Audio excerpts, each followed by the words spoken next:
bonsoir à toutes et à tous. Voilà, le direct est lancé à 18h29, je pense, plutôt que 18h30.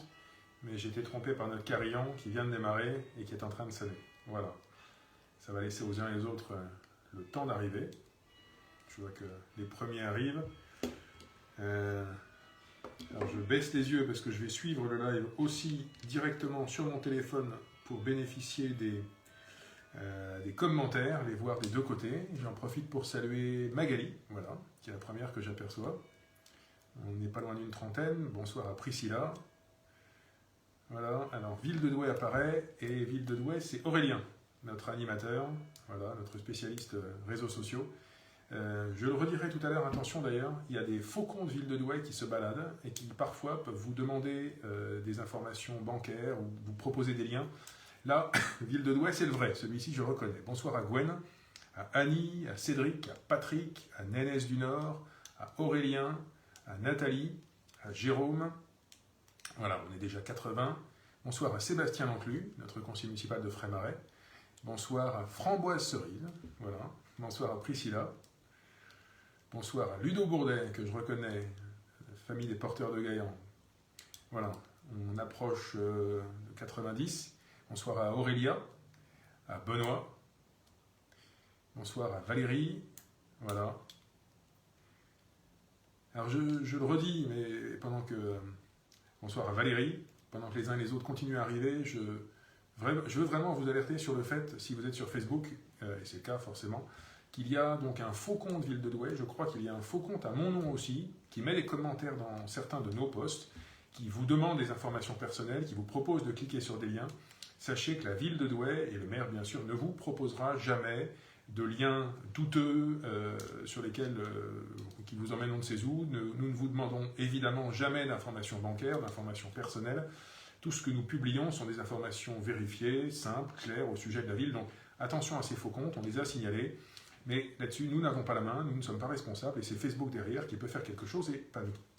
Voilà, je vais le redire dans un instant, c'est une des informations de ce soir. Bonsoir à Aurélie, bonsoir à Titine, bonsoir à Stéphanie, bonsoir à Virginie, bonsoir à Ludivine.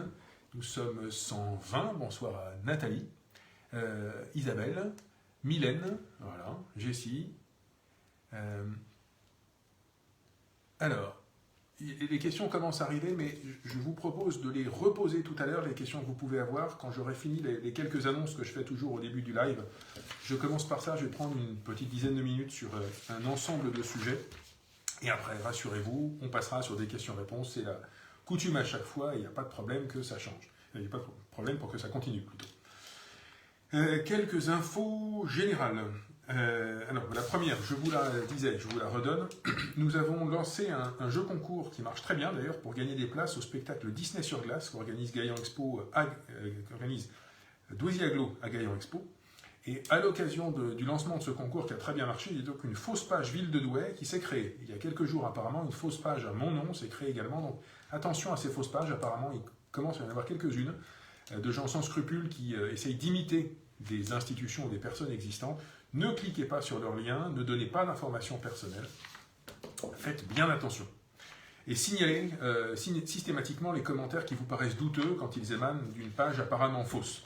Ça aidera Facebook à peut-être éliminer ces comptes ou les interdire.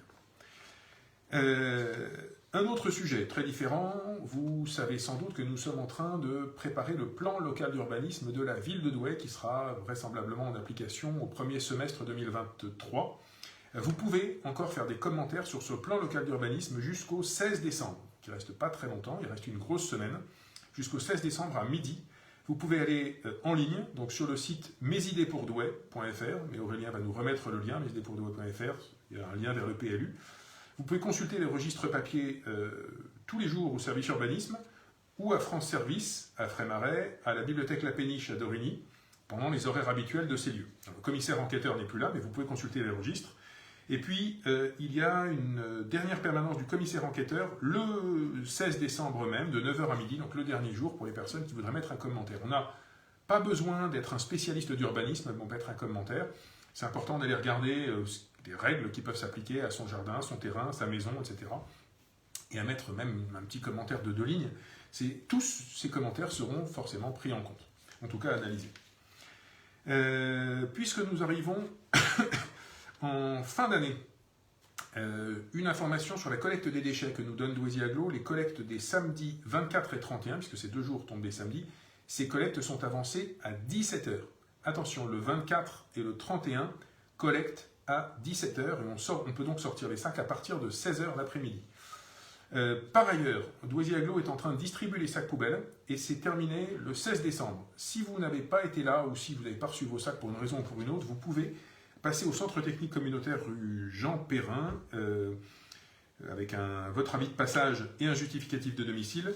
Il y aura une permanence exceptionnelle pour retirer les sacs, donc le 17, le lendemain du dernier jour de distribution, le 17 de 9 h à midi. Voilà. On va faire un tout petit peu d'information nationale. Alors, je le redis pour les personnes qui posent des tas de questions. J'ai du mal à lire mon papier, à vous parler et à lire en même temps toutes les questions qui tombent. Donc, reposez peut-être vos questions à la fin, parce que là, les questions qui tombent maintenant, je ne les vois pas et je ne les regarderai pas. Il y en a d'autres qui vont arriver derrière. Voilà. La dernière fois, beaucoup de personnes m'avaient interrogé sur les zones à faible émission, les ZFE. Donc, j'avais promis que dans ce live-là, j'en dirais un mot. La date d'échéance des zones à faible émission, c'est au 31 décembre 2024. Donc on a 2 ans devant nous pour voir arriver ça. Il ne se passera rien avant le 31 décembre 2024 et pour l'instant, il n'y a pas de zone à faible émission à Douai. Pourquoi est-ce qu'on a cité Douai dans cette affaire-là? En fait, les zones à faible émission, c'est une directive européenne qui impose aux États membres de prendre en main le problème de la pollution aérienne, qui est réelle, notamment la pollution au dioxyde d'azote. Et la France, sous la pression de cette directive européenne, a choisi de mettre en place des ZFE dans toutes les agglomérations de plus de 150 000 habitants. La ville de Douai fait partie d'une agglomération de plus de 150 000 habitants. En fait, c'est des agglomérations au sens de l'INSEE. Donc on ne parle pas de Douaisis Agglo, on ne parle pas d'agglomération politique, on parle de l'agglomération géographique. Et l'agglomération, en fait, c'est Douai-Lens. Alors c'est ça qui est un peu compliqué d'ailleurs, c'est que ce n'est pas les communes qui sont à la manœuvre, c'est même peut-être pas juste Douaisis Agglo, c'est plusieurs communautés d'agglo qui vont devoir s'entendre ensemble. À l'échelle de Douai-Lens, il y a la communauté d'agglo de Lancy-et-Vin, la communauté d'agglo des Nains-Carvin, Douaisis Agglo et la communauté de communes de Cœur d'Ostrevent. Tout ce monde-là va devoir travailler ensemble, commencer par faire des études, mesurer les niveaux de pollution, comprendre où la pollution est la plus importante, etc. Donc ça, on ne sait pas qui va mener cette étude. Probablement, me dit-on, c'est l'agglo la plus peuplée du territoire. Ça pourrait donc être Lens-Liévin. Bon. On va regarder ça, moi j'en parlerai à Douaisis Agglo, je poserai des questions, je pense que le président et les services de Douaisis Agglo ont commencé à travailler sur ce sujet, je vais me renseigner. Ce que je vais demander en tout cas, c'est que si à un moment donné une zone à faible émission est mise en place dans le Douaisis, elle ne concerne pas que Douai Centre. Moi j'aimerais qu'elle concerne aussi toutes les zones commerciales les plus proches pour qu'il y ait une sorte d'égalité de traitement, qu'à un moment donné ce ne soit pas quelque part compliqué ou interdit de venir en centre-ville pour certaines voitures, mais que ce soit par contre très facile d'aller à Auchan, à Leclerc, etc. Que, voilà, si une zone à faible émission, qu'elle concerne un périmètre suffisamment large et pas juste le cœur de ville de Douai. Je pense que ce serait aussi intéressant de regarder s'il n'y a pas d'autres solutions pour réduire la pollution aérienne, parce que ces zones à faible émission, ça va forcément créer des contraintes pour les personnes qui habitent à l'extérieur. À la limite, ce sera plutôt pour les gens qui habitent dans les villages, qui veulent venir à Douai en voiture. Les gens qui habitent à Douai, eux, ils peuvent sortir de chez eux à pied, il n'y a pas de problème. Alors évidemment, l'État nous dit on va augmenter la prime à la conversion pour permettre aux gens de changer de véhicule, etc. Mettre en place des prêts à taux zéro. Bon, ok. Reste que je pense qu'au 31 décembre 2024, tout le monde n'aura pas un véhicule éligible. Et donc il y a des gens qui risquent de se retrouver un peu coincés pour venir en voiture dans le centre-ville de Douai. Heureusement, nous avons des transports en commun gratuits. Mais on va probablement reparler de ce sujet-là dans les prochains mois et les prochaines années. Voilà où j'en suis à ce stade, et je vous donnerai plus d'informations quand j'en aurai. Autre sujet national, les coupures d'électricité. Alors ça, moi je trouve ça fascinant quand même que dans un pays comme la France, on en soit réduit aujourd'hui à se dire qu'on risque d'avoir des coupures électriques, mais bref. On nous dit, à partir de janvier 2023, en cas de coupure programmée lors des pics de consommation, un signal éco-watt rouge sera émis 3 jours à l'avance. La liste des départements concernés sera ensuite publiée, puis la veille à 17 h, il sera possible de savoir précisément qui est concerné en renseignant son adresse sur un site qu'on va vous donner qui s'appelle coupure-temporaire.enedis.fr. C'est un peu long, mais on va vous le donner. Donc ça permettra, s'il y a une annonce de coupure, de savoir est-ce que moi, chez moi, dans ma maison, je suis concerné ou pas. ou en téléchargeant l'appli EcoWatt, et je pense qu'on a tous intérêt à la télécharger cet hiver, malheureusement, cette appli EcoWatt. On me dit aussi, jamais 2 fois les mêmes personnes, les coupures ne pourront pas durer plus de 2 heures, et elles seront réalisées au moment des pics de consommation qui sont en général entre 8h et 13h ou entre 18h et 20h. Les hôpitaux, pompiers, police, gendarmerie seront épargnés, et les personnes hospitalisées à domicile le seront également grâce aux informations tenues à jour par l'ARS. Bon, les personnes hospitalisées à domicile, je suppose que leur médecin le sait, et moi, à ce stade, ce serait plutôt le réflexe de dire « parlez-en à votre médecin, interrogez votre médecin pour savoir comment vous faites si vous êtes hospitalisé à domicile ». Les établissements scolaires pourraient être touchés et devront s'adapter. Idem pour le transport en commun, notamment le trafic ferroviaire. Voilà où nous en sommes. Ça fait un peu rêver, mais ce risque existe, il n'est pas nul. Et c'est probablement plutôt en janvier, le moment où en général il fait le plus froid. Voilà, tout ça vous est redonné par Aurélien, et les liens qui apparaissent là, dans la page Ville de Douai, c'est la vraie, c'est la bonne. Et le lien coupure-temporaire.enedis.fr, celui-là on peut cliquer dessus, c'est un vrai lien. Allez, je reviens à des choses plus joyeuses et plus locales. Les subventions aux assos. Finalement, mine de rien, pour déposer votre dossier, si vous êtes présidente ou président d'asso, c'est maintenant, jusqu'au 5 janvier. Voilà, le dossier se télécharge sur le site de la ville. Vous pouvez appeler au téléphone le service de la vie associative ou le service des sports pour en savoir un petit peu plus. Voilà, vous appelez directement le standard de la mairie et vous demandez l'un de ces 2 services. Nous avons terminé aujourd'hui la distribution des colis de Noël aux personnes de plus de 65 ans. Alors, normalement, les personnes ont pu à cette occasion s'inscrire pour le goûter des aînés qui aura lieu mi-janvier à peu près, aux alentours du 19-20. Si vous n'avez pas pu vous inscrire, vous pourrez recommencer à vous inscrire à partir du 12 décembre. Donc, signalez-le. Si vous avez plus de 65 ans, vous êtes concerné. Sinon, signalez-le à vos proches. Il reste encore des places. Oui, c'est ça. Le goûter, c'est le 16, 17, 19 et 20 janvier à 15h, mais il faut s'inscrire. On ne peut pas se présenter sans inscription. Donc, on pourra recommencer à s'inscrire à partir du 12 décembre au service événementiel à l'hôtel de ville. Il faut se présenter au service des fêtes, au service événementiel. Je n'ai pas pu m'inscrire pendant la distribution des colis. Est-ce qu'il reste des places? Je voudrais m'inscrire. Voilà. Allez, quelques éléments d'agenda et puis ensuite on passe aux questions-réponses. Alors, on a 2 gros week-ends avant Noël, hein, c'est là-dessus que je vais me concentrer. Le week-end du 10 va être bien chargé, avec la féerie de Noël qui est de retour à partir du 10 décembre jusqu'au 1er janvier, donc pendant toutes les vacances. Vous voyez que tout ça s'est installé sur la place d'Armes. Alors cette année, petite nouveauté, on a une piste, mais ce n'est pas une piste de patin à glace, parce que mine de rien, une piste de patin à glace, ça consomme beaucoup d'énergie, de l'eau. C'est pas forcément très écologique, c'est pas très économique dans les circonstances actuelles. En gros, la piste de patin à glace, elle consomme 2 mois d'électricité de tout l'hôtel de ville en 3 semaines. Voilà. Pour vous donner un ordre de grandeur. Donc ce sera une piste de patin à roulettes, à côté une piste de glisse sur bouée. Tout le programme est sur douai.fr ou dans ce petit fascicule que vous trouvez à l'hôtel de ville, dans les bibliothèques, etc. Donc ça commence, on ouvre le Douai d'hiver, on ouvre notre village de Noël le 10 décembre. Le même 10 décembre, vous avez un village de Noël organisé par le comité socio-sportif de Dorigny, place du 14 juillet, toute l'après-midi de 13h à 17h. Merci à notre association. Le même 10 décembre, vous avez toute l'après-midi à la piscine des Glacis, une après-midi aquaventure avec des parcours dans l'eau pour tous les niveaux et tous les enfants. Tous les enfants et les adultes, c'est gratuit pour les moins de 6 ans. Et le même 10 décembre, après l'inauguration de Douai d'hiver, après l'inauguration du village de Noël, vous avez le trail urbain de Noël qui démarre à partir de 18h30, place d'Armes. Les inscriptions sont closes. Vous ne pouvez plus vous inscrire, mais vous pouvez venir encourager les coureurs, les saluer. Voilà, c'est un moment très festif, très joyeux. Et je serai en short pour le courir sur un des groupes qui partira cet après-midi-là. Et enfin, le même week-end qui vient, ce week-end-ci, nous avons la vente de Noël du Kiwanis et du Secours Populaire au profit d'associations caritatives pour l'enfance défavorisée. C'est tout samedi de 9h à 17h et tout dimanche de 10h à 16h aux salles d'Anchin. Voilà, la semaine qui vient, on a une belle comédie au théâtre, Derrière le rideau, avec Bruno Madinier et Enora Malagré, ça c'est 20h30 lundi soir. La distribution des colis de Noël, alors j'ai parlé des aînés, mais pour les personnes bénéficiaires du RSA, ce sera mercredi 14 décembre de 9h à midi et de 13h30 à 16h30 aux salles d'Anchin, à la salle Jérôme de France en bas. Vous n'avez pas besoin de vous inscrire, mais vous vous présentez avec un justificatif de la CAF de moins de 3 mois, un justificatif de la CAF récent, bien entendu si vous êtes douaisienne ou douaisien.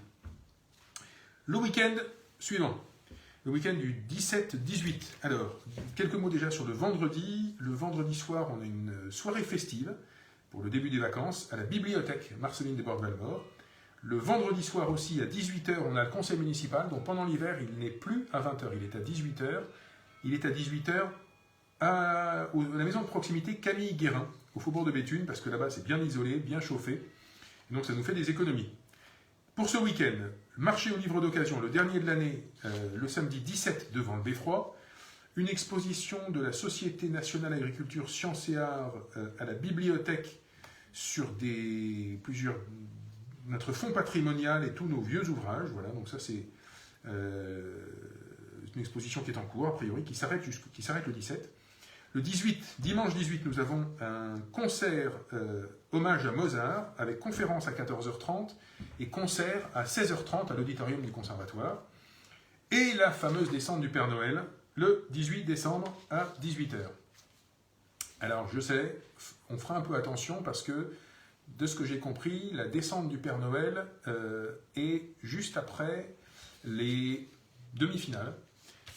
Juste après la finale, juste après la finale de la Coupe du Monde, qui se jouera de 16h à 18h. Voilà. Mais donc pour l'instant, la descente du Père Noël est maintenue. On sera vigilant pour ce moment festif juste avant Noël. Je parlais de théâtre, deux dernières pièces pour les jeunes, pour les enfants, comme à chaque vacances scolaires. 2 représentations, l'esprit de Noël le jeudi 22 à 15h, et le plus beau pays du monde, le vendredi 23 à 14h30 et à 17h. Tout ça, c'est au tarif unique de 5 €. Donc profitez-en, emmenez vos enfants, c'est toujours très apprécié. Voilà. J'ai terminé sur toutes les annonces que je pouvais avoir à faire. Alors je vais me pencher maintenant sur les questions que vous avez pu poser pour le dernier quart d'heure qui nous reste. Je le redis, les personnes qui ont posé des questions au tout début, malheureusement, il y a tellement de questions qui tombent, je ne peux pas toutes les remonter. Ray Maryse me dit, Monsieur le maire, à quand des caméras dans la résidence de la Templerie? Alors je le signale, j'en ai parlé la dernière fois, nous avons fait une demande auprès de l'État pour être autorisé à poser des caméras temporaires dans plusieurs quartiers de Douai. Nous avons des caméras fixes en centre-ville et dans quelques endroits en périphérie, et nous allons normalement obtenir l'autorisation de poser des caméras temporaires, donc pendant quelques semaines, quelques mois, à certains endroits. Je pense que la Templerie doit sans doute en faire partie, il faut que je vérifie. On attend pour l'instant la réponse de l'État qui doit nous donner cette autorisation avant qu'on puisse poser nos caméras.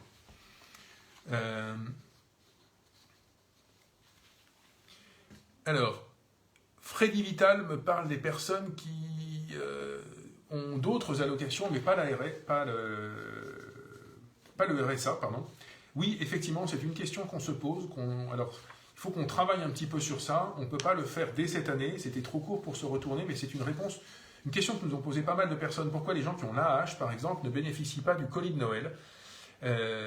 Alors, on va y travailler avec Mohamed Keraki, avec le CCAS, mais on va y travailler pour l'année prochaine. Malheureusement, pour cette année-ci, c'est trop court et ça n'est pas possible. Alors, d'autres personnes qui me disent, pour le colis, j'ai une formation, comment je peux faire? Eh bien, écoutez, je pense que vous pourrez, je vérifierai ça, mais vous pourrez vous présenter au CCAS dans les jours qui suivent. Des colis nous en restera, et si vous pouvez justifier, vous n'avez pas eu votre colis, on vous le gardera. N'hésitez pas à me faire un petit mail là-dessus pour que je transmette au CCAS et qu'on vous réponde personnellement. Alors, Sabrina me dit, pour les sacs poubelles, boulevard Jeanne d'Arc qui ne sont pas passés, ils passent quand? Écoutez, je ne sais pas, c'est la CAD qui fait son circuit, mais c'est pas fini, il y a encore 8 jours de dépôt de sacs, donc j'espère qu'ils vont passer. S'ils ne sont pas passés, appelez Douaisis Agglo, présentez-vous le 17 au retrait des sacs, la permanence, qui est organisée rue Jean Perrin. Alors, je remonte. Voilà. Pourquoi on doit faire le passeport ou la carte d'identité ailleurs? Je me suis présenté à la mairie, mais ce n'est pas normal pour les personnes qui n'ont pas Internet. Je ne pense pas que ce soit obligatoire de se rendre sur Internet. En revanche, il y a besoin d'arriver pour faire sa carte d'identité ou son passeport avec un certain nombre de documents. C'est vrai que certains de ces documents sont plus faciles à récupérer sur Internet, mais on peut venir prendre un rendez-vous directement à la mairie, me semble-t-il. Alors, je redescends, parce que beaucoup de questions sont tombées depuis tout à l'heure.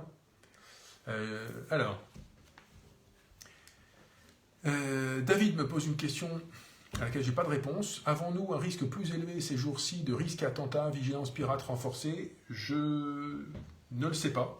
Et ce sont plutôt les services de l'État, les services de sécurité qui vont savoir cela. Ce que je peux vous dire, c'est que nous sécurisons normalement nos manifestations. Nous faisons attention, bien entendu, à ce qu'un véhicule ne puisse pas rentrer sur le village de Noël, etc. Mais je n'ai pas entendu parler de risque attentat particulier en ce moment. Il est probable que nos services de sécurité ne nous disent pas forcément tout et surveillent ces risques-là en permanence. Virginie me dit pourquoi il n'y a pas de chauffage dans les écoles et les garderies après 16 heures. Alors, quand la garderie a lieu dans les écoles, si, je pense qu'on éteint le chauffage un peu plus tard, mais on ne va pas allumer au-delà des horaires nécessaires. On éteint la nuit pour faire des économies. Je l'ai dit la dernière fois, la situation de nos factures de gaz et d'électricité est très complexe. Ça a été multiplié par 3 en 2 ans. C'est comme si nous avions tout d'un coup 6 millions qui partent en fumée sur un budget de 60, simplement sur l'augmentation des factures de gaz et d'électricité. Donc, par exemple, ce que nous avons choisi, c'est que auparavant, il nous arrivait d'accorder le prêt d'une salle de classe dans une école pour des réunions de parents d'élèves ou de professeurs. On le fait, en tout cas, on coupe le chauffage aujourd'hui, et si la réunion doit avoir lieu, il n'y a plus de chauffage après les horaires de classe et de garderie. Voilà.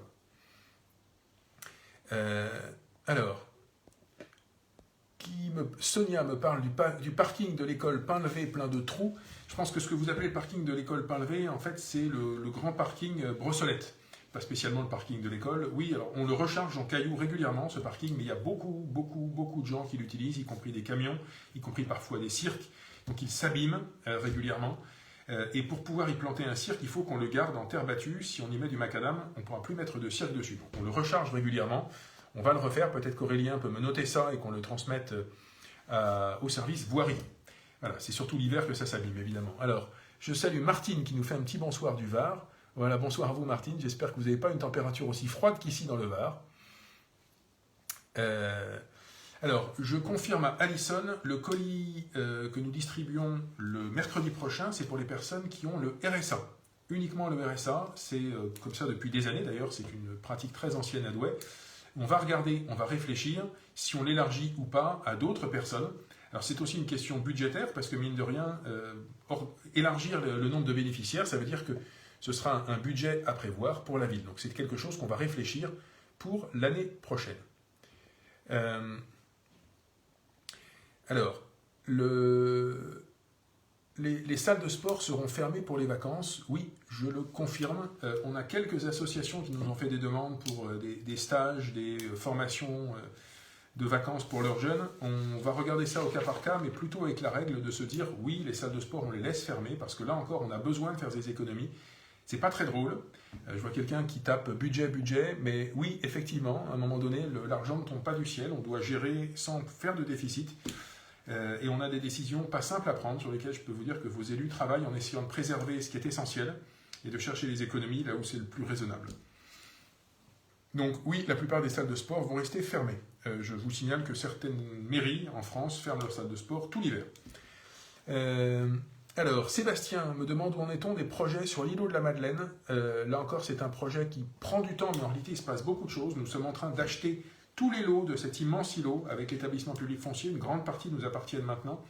Et je pense que nous allons, dans les prochaines semaines, c'est ce que me dit le service quand on travaille sur ce dossier, ça pourrait être assez rapide, l'attribution de ce site à un investisseur.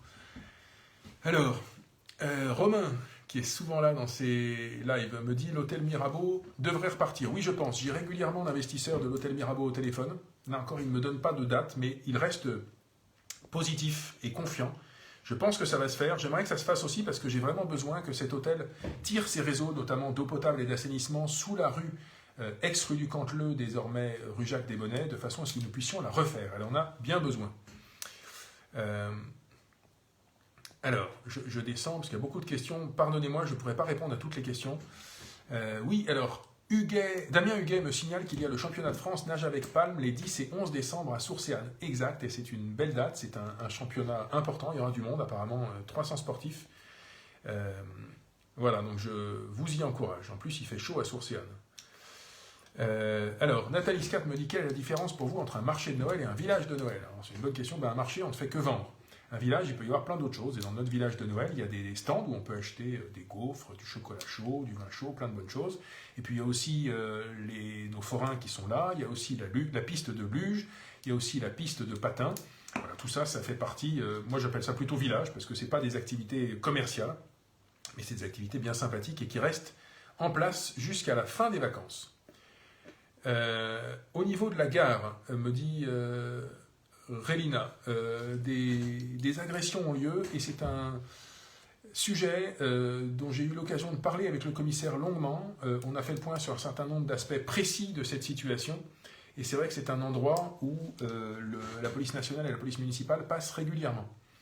Un autre sujet qui a eu les honneurs de la presse, si je puis dire, je crois que c'est Delchaux qui nous dit ça, Camailleux est illuminé jour et nuit. Eh bien, vous savez que c'est une histoire, moi, les bras m'en tombent. Dès lors qu'au niveau national, Camailleux s'est mis en liquidation, ils n'ont plus le droit de rentrer dans leur magasin. Or, la lumière, effectivement, s'allume et s'éteint automatiquement. Mais Camailleux nous dit, ah non, c'est interdit, maintenant, puisqu'on est en liquidation, c'est plus à nous, on ne peut plus y aller. Donc, personne n'a le droit d'aller éteindre la lumière chez Camailleux. C'est lunaire, mais c'est comme ça. Voilà, parfois... il y a des sujets de ce type qui sont assez surprenants. Anthony me dit les décorations de Noël sont allumées. Oui, c'est vrai, et pas le chauffage. Si, on a allumé le chauffage dans la plupart de nos bâtiments. Après ça se fait petit à petit. Il y a peut-être encore un ou deux bâtiments où il n'y a pas encore le chauffage, mais ça devrait venir. À mon avis, la plupart des bâtiments maintenant sont allumés. Isabelle me parle des magasins qui ferment. Oui, on a des magasins qui ferment. On a aussi des magasins qui ouvrent. Regardez dans le magazine municipal, il y en a régulièrement. Et en réalité, quand vous regardez à l'échelle du centre-ville, j'ai travaillé récemment avec le service aménagement sur ce sujet. Sur notre cœur de ville, on a beaucoup de magasins. On a des rues commerçantes qui vont bien. La rue de la Mairie va très bien. La rue de Paris va très bien. La rue Saint-Jacques va très bien. Le problème, la rue de la Madeleine va pas si mal. Le problème se situe dans un tronçon de la rue de Bélin. Et c'est précisément dans ce tronçon-là que la ville est en train de racheter un certain nombre de magasins. Les signatures prennent un peu plus de temps que prévu. C'est pas forcément simple. Ces acquisitions, c'est du travail que les habitants ne voient pas, mais qui demande énormément de boulot à notre service foncier. Je profite de l'occasion pour les remercier. Et tous les magasins que la ville rachète, moi je peux vous dire que nous sommes des propriétaires exemplaires à la ville. Quand la ville rachète un magasin, je pourrais vous en citer, que ce soit le Furet du Nord, que ce soit Destination Café, que ce soit les Maguettes qui sont maintenant qui ont changé de nom, le nom m'échappe, que ce soit le Prévost, que ce soit notre brasserie qui est en face du tribunal. Voilà. Il y a beaucoup d'exemples, que ce soit le bowling, tous les magasins ou les commerces que la ville possède. Nous sommes des propriétaires responsables, nous faisons les travaux, donc les locaux sont en bon état, les loyers sont à un niveau intelligent, et nous avons systématiquement des commerçants. Ce sera le cas aussi dans l'ancienne librairie La Charpente, qui va devenir une nouvelle librairie. Ça va rouvrir, voilà. Quand la ville est propriétaire, elle fait son boulot, et il y a des commerçants et des commerçants qui vivent bien. Là où c'est fermé, parfois, souvent, on a quand même un propriétaire qui n'a pas forcément fait son travail en termes de réaménagement des surfaces, qui ne veut pas forcément toujours se réinterroger sur le niveau pertinent des loyers. Et c'est quelque chose sur lequel moi j'aimerais à un moment donné attirer l'attention des propriétaires. D'autant que nous avons conventionné avec 2 associations qui nous accompagnent sur des boutiques à l'essai. Ces boutiques à l'essai, elles pourront être dans des surfaces privées. Mais moi, je veux bien soutenir le commerce dans des surfaces privées à condition que les propriétaires fassent aussi le boulot en proposant des loyers intelligents dans des surfaces en bon état. À bon entendeur, salut. Sylviane me dit, mon fils a déposé plusieurs fois une candidature, il n'a jamais eu de réponse. C'est un bon sujet. Quelques mots là-dessus. Normalement, moi j'ai passé la consigne qui est respectée quand les personnes candidates à une annonce qu'a passée la ville, une annonce qui est publiée, normalement vous avez une réponse. Même si vous n'êtes pas pris, on vous répond. En revanche, nous avons beaucoup de gens qui candidatent de manière spontanée sans répondre à une annonce. Et là, nous n'avons pas le temps, c'est pas possible, je ne peux pas mettre une personne à ça en permanence, nous n'avons pas le temps de répondre à toutes les personnes qui déposent des candidatures spontanées. Je le signale aussi, une candidature spontanée, nous ne l'utilisons que pour des intérims de courte durée, des intérims de quelques semaines. Il n'y a pas de recrutement en CDI ou en titulaire sur des candidatures spontanées. Ça n'existe pas. Les recrutements en CDI ou en titulaire, c'est uniquement à partir d'une annonce que la ville publie. Voilà. Allez, peut-être une ou deux dernières questions. Thierry parlait du commerce, mais j'en ai parlé il y a un instant longuement, et on en reparle si vous voulez le suivre. Notre adjointe Stéphanie Stiernon va faire un point important, un point assez détaillé sur le programme Action Cœur de Ville, et tout ce que nous avons engagé comme travaux, projets, partenariats dans le Cœur de Ville, ce sera au conseil municipal du 16, oui c'est bien ça, du 16 à 18h. Voilà, donc ce sera retransmis en ligne et vous pourrez suivre cette présentation qui sera à peu près à mi-conseil. Donc on va commencer le conseil à 18h, la présentation sur le Cœur de Ville, ce sera probablement vers 19h. Voilà. Alors Delchaux me dit ou me redit budget, un seul mot à la bouche. Mais oui, effectivement, je ne sais pas inventer d'argent magique. Nous gérons l'argent des contribuables et l'argent que nous confie l'État. Et à un moment donné, oui, la réalité prime. On est obligé d'être à l'équilibre et cette responsabilité, nous l'assumons. Alors, quelque chose qui m'est déjà remonté, Lionel qui me dit on a quelques collégiens un peu blagueurs ou un peu irrespectueux rue Culnard qui tapent dans les portes des habitants. J'ai demandé à la police municipale, et je lui redemande, de passer dans cette rue de manière régulière. Après ça, on ne pourra pas non plus être là tout le temps. C'est pas facile d'être juste à côté du gamin qui tape dans une porte. Voilà. Si vous êtes en capacité d'en savoir plus et de me donner le nom ou la description d'un gamin, mais voilà, tout ce qu'on pourra faire, c'est passer le message à l'école pour leur remonter les bretelles, malheureusement. Alors... Eh bien écoutez, je pense qu'on arrive à la fin. J'ai quelques questions parfois un peu longues.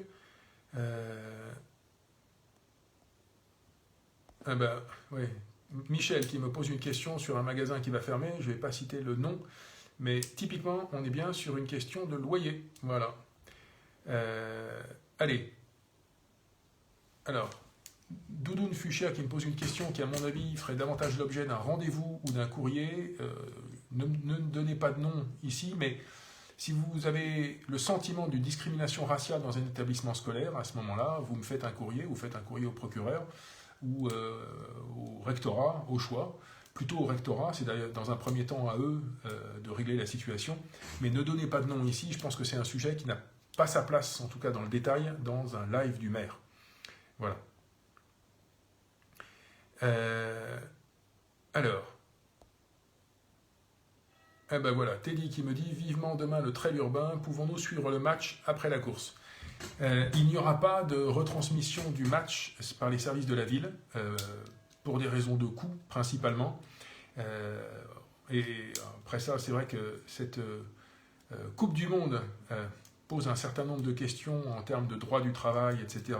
Au Qatar. Alors, on parle beaucoup de ce sujet en ce moment et je pense que ce n'est pas la seule Coupe du Monde qui est critiquable. C'est vrai que la dernière ne se passait non plus pas dans une grande démocratie et on peut se poser des questions sur la manière dont les États-Unis ont obtenu la prochaine. Mais bref, c'est plutôt pour des raisons financières que nous ne retransmettons pas la Coupe du Monde. Moi, ce que je vous encourage à faire, si vous voulez la voir dans un lieu public, allez faire vivre nos restaurants, allez faire vivre nos bars et allez voilà, dans un de ces lieux. Il y en a beaucoup qui ont des beaux écrans et qui retransmettent la Coupe du Monde. Ce sera la meilleure solution et vous ferez travailler un commerce. Alors, on va bientôt terminer parce qu'il est 19h03. Fabien Vercruis qui me parle de la rue Jacques Brel, qui manque de stationnement. Voilà. Je rappelle que dans toute rue, les stationnements sont à tout le monde. On ne peut pas dire que le stationnement devant sa porte, c'est réservé aux riverains. Voilà. Si d'autres personnes viennent se garer là, oui, soit, ben on va se garer un peu plus loin. Moi, ça m'arrive aussi devant chez moi. Je ne peux pas forcément toujours m'y mettre. Parfois, je me mets à 200 mètres. On va regarder avec le service de la voirie si on peut mettre ou pas la rue Jacques Brel en sens unique et remettre des places. Bon, je ne garantis rien. Angie me parle d'un problème au square Sainte-Agnès. Il est bien identifié. On l'a vu avec Enedis pour demander de consolider le boîtier. Il faut absolument qu'il le fasse. Et ça, c'est pas nous qui pourrons le faire, c'est Enedis.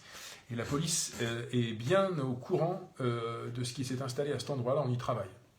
Voilà. Alors, j'ai une question de Nathalie Scat sur un parking route de Tournai, mais je ne comprends pas bien la question. Envoyez-moi un mail là-dessus, Nathalie, et comme de toute façon, on arrive en fin de live, voilà, je vais plus prendre de questions, et on va bientôt arriver à la conclusion. Alors, JB Brissac me parle simplement du passage Gaillan. Le passage Gaillan, on travaille dessus avec les propriétaires. Moi, je leur ai demandé que le parking reste ouvert et normalement, il devrait le rester. Et le passage Gaillan, a priori, va être repensé, réorganisé de façon à ce qu'on ait toujours du commerce, mais plutôt du commerce sur rue. Ce que je comprends dans ce passage, c'est que le gardiennage coûtait très cher et c'était des charges qui étaient répercutées sur les commerces. Certains, d'ailleurs, se sont déplacés dans d'autres surfaces. Voilà, on va terminer ici. J'ai évoqué pas mal de sujets. Je pense qu'il ne faut pas forcément faire beaucoup plus qu'une demi-heure. Voilà. Et pour les personnes qui n'ont pas eu leur réponse, excusez-moi, il y en a forcément, n'hésitez pas à me faire un mail, n'hésitez pas à venir à ma permanence, n'hésitez pas à poser une question sur le site de la ville. Je vais, pour le moment, puisqu'il est 19h05, vous souhaiter une très bonne soirée, un bon Noël, de bonnes fêtes de fin d'année, avec vos proches, si possible, je vous le souhaite en tout cas. Profitez bien de Douai d'hiver, notre village de Noël sur la place d'Armes et sur la place de Gaulle jusqu'à la fin des vacances scolaires pour que les enfants puissent en profiter pendant toutes les vacances. Je vous donne rendez-vous pour les vœux du maire qui auront lieu le 2 janvier, je crois, sous ce format-là, en vidéo. Nous avons choisi avec les élus de ne pas faire de vœux ni dans la salle des fêtes de l'hôtel de ville, ni comme nous l'avions envisagé dans les quartiers de la ville. Nous y penserons pour l'année prochaine parce que c'est quelque chose que j'ai bien envie de faire. Et évidemment, nous serons dans vos quartiers pour le cirque de Nouvel An, donc vos élus auront l'occasion de vous saluer et de vous souhaiter la bonne année. Et puis de nouveau, encore une fois, le site de la ville l'annoncera, mais il y aura une petite vidéo de vœux le 2 janvier. Pour ce soir, très bonne soirée, bon week-end douaisien et à très bientôt pour celles et ceux que je reverrai pour le trail demain. Bonsoir, à bientôt, merci.